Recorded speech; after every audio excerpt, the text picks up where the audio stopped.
We met Barry Mutch in June, when it was perhaps the most trying time in his life. His partner had just given birth to their first child, alone. Barry's life was in limbo, obscured by the brutality of the pandemic that locked down countries around the world. He was stuck in the UK, his young family in Bangkok.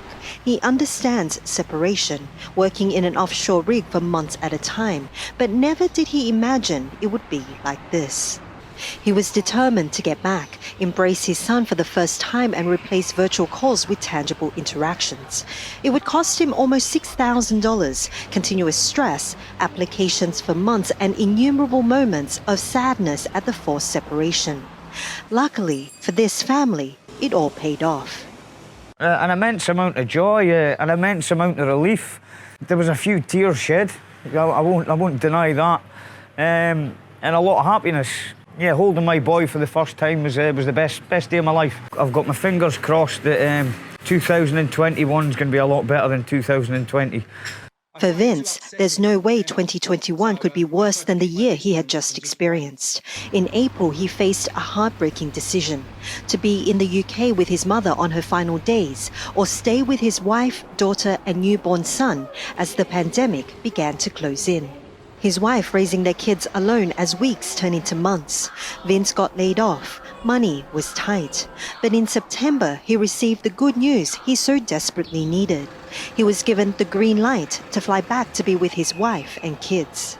Oh, I was overjoyed, yeah. It's a really good feeling. It's one of the best feelings I've ever had, actually, coming back to see my family, finally, after months and months. I come back and I see them and I'm just shocked how much they've changed. My daughter's massive. My son's an actual person now, as opposed before he was just a baby. For these two families, in a time of a pandemic, it seems everything came down to luck. But for the thousands of families that call Thailand home, travelling back this year has never been so difficult. Navigating through a long list of red tape, copious paperwork, trying to find flights and arranging the mandatory 14-day quarantine. Thailand banned all incoming passenger flights since early April, and although the country is lifting some restrictions, the process remains slow. So far, less than 2,000 certificates of entry have been issued. It remains unclear when the country will open up again entirely, and until that happens, many will remain separated from their families. And for those families, this holiday season, there'll be little to celebrate.